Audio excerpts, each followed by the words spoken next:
Hey there, Tundra Nation. Welcome back to the channel. Today on Tundra Tactical, we're going to teach you how to make a better and more meaningful connection with your family. Just kidding. We're roasting rifles again.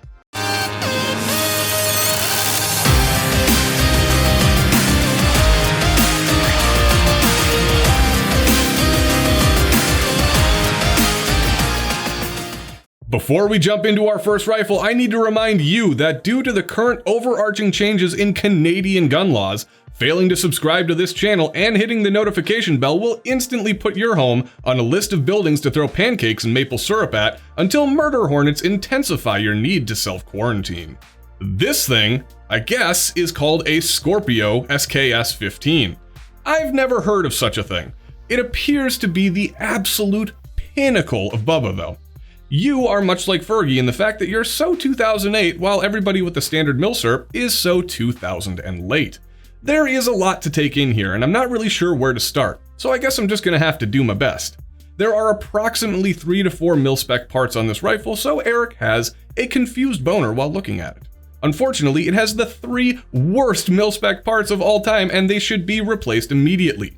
That buttstock sucks. The pistol grip is for pores, and the flash hider is not even good at hiding or flashing.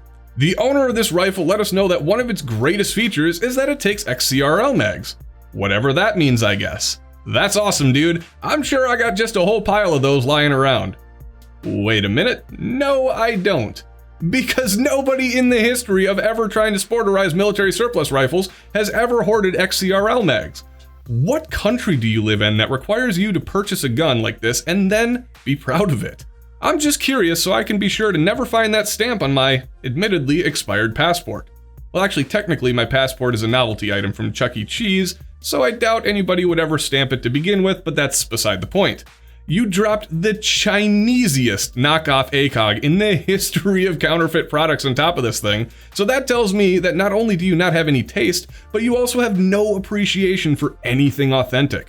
I bet you eat cereal that comes in a bag and then claims that it's better than the real stuff. I'm sure that you were really excited the day you got this rifle, but everybody else is laughing at you. You honestly should probably take this thing back to the Balkans War circa 1994. And then the people from the past will also be able to make fun of it because it wouldn't have been useful there either. Okay, a Kel-Tec RFB. Interesting submission. Somebody here has been watching just a little too much of Nuttin' Fancy. Not only watching his channel, but actually believing that his opinions are valid.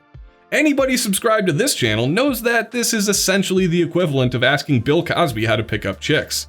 You've proven that you cannot be trusted to make your own decisions, and then you decided to seek advice from somebody that is even less capable of forming a coherent thought. You obviously have way too much time on your hands, but at the same time you also have an extreme attention span if you're able to sit through an entire hour and a half of listening to some weirdo and his goofy son talk about God knows what with some B-roll of a cheap rifle randomly dropped in. Instead of admitting that you bought this rifle to the entire internet, I recommend you take up a new hobby. Something like watching paint dry, trying to count the current national debt, maybe snipe hunting, or searching for typos in a mortgage agreement. I recommend that you take this plastic overmold attempt at a rifle, disassemble it, put all the parts into a nice neat little pile, and shove them up your butt. At least I don't hate the Vortex Strike-Fire. It's okay. Alright, so admittedly I am not the best dude to comment on factory-built AKs, so I might just need some help on this one. Give me a second. An idiot is attempting to reach you on your cellular device. Tyler, what's going on? Hey, yeah, what's up, man? Hey, I was wondering if you could help me out with a video. Do me a favor, check your phone, and could you tell me anything about the rifle in the picture I just texted you? No, I was just looking at that picture. Yeah. Looks pretty good, yeah. I'm looking at it again. It looks like a Visca or a Vishka from Century Arms. It's their like latest AK to try to replace the Raz 47 because the quality control on the Raz 47 was just so horrendous. Yeah, so the background on the Visca is that it went through Robski's 5,000 round test and it passed. I don't personally have any experience with it, but I mean, if it passes the 5,000 round test with Robski, usually it's pretty decent. Yeah, it looks like it's got an O-light on it too. Yeah, I'm a big fan of O-light. It's pretty good consumer grade tactical light, you know? And I don't know if you know this or not, but every time I say Olight, I get 55-cent commission. So make sure you put a Olight link in your description of your video so that I can get some kickbacks off of that, you know? So everybody can find an Olight. That'd be pretty cool. All right, man. Well, good looking Olight. Wow, it was really challenging to listen to somebody other than myself talk for more than 17 seconds. And I guess that wasn't really much of a roast either, so maybe we can reach out to somebody else that we know for some help. Hey, what's up, dude? Oh, nothing much. I'm just over here 3D printing my scaled down T-72 main battle tank.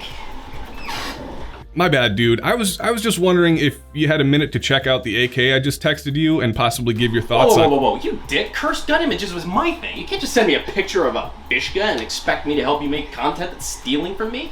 I feel like just looking at this damn thing is going to cause the trunnion to explode and cause permanent erectile dysfunction. Tell you what, I'm going to go ahead and destroy my phone before it gets pixel burned in and ruins the structural integrity of the AK-50. Why don't you just fucking lose my number, alright? Whew. Wow. Well, I guess that still went better than the last time I called him. What in the name of maple syrup do we have going on here? This thing couldn't be more Canadian if it came with a side of French fries and gravy. The only thing I really hate about this build here is the M16 buttstock, but it's hard to even see it through all the weird weaponized beavers I hear in the background. Now, I'm sure this thing's a real skookum choocher, and I bet you if I fired up the old confuser and got the ones and the zeros exciting all the angry pixies, I could get a straight answer if you're allowed to own that telescoping stock up in Canada. But I'm a little short on time as I need to head down to the Hazard Fraught and see about getting myself some new batterias for the Cryobi before I mutilate some rotting tree carcasses to get the ball and chain out of my cunning lingus and put some work back into the room formerly known as the wife's sewing. By the way, you guys ever gonna start a Jeezeless boogaloo or what? I bet you thought you could stump us with a picture of a rifle made from high-end yet readily available to the consumer components. Well, you might have a slight leg up on the competition, but you totally messed up any chance at having a good rifle. This is chambered in 6.5 Grendel, a huge mistake. As I've stated before with absolutely no personal bias, the 224 Valkyrie is the best caliber for everything that has ever existed, and you decided to choose the biggest caliber that exists for nerds to build your rifle in. I'm gonna need you to stop fiddling with your pocket protector for just 1 second and pay attention to me. Nobody gives half a shit about the new load that you're developing or how your standard deviation has changed since switching to CCI primers when using the 123 grain ELD match in Lapua brass with stick-shaped powder. Why did you put such a gigantic muzzle brake on a rifle with almost no noticeable recoil? Is it because your skinny noodle arms can't handle the intense rearward pressure caused by an intermediate caliber in a semi-auto platform? Nice level on the top of the scope there, bud. Did you know that there's a really cool and easy way to know if your scope is level? It's a technique that's been used by real military sniper teams for years, and it works even in the most adverse conditions. You look through the scope to see if the reticle looks level. See, could have saved you a couple of bucks had you just called me first.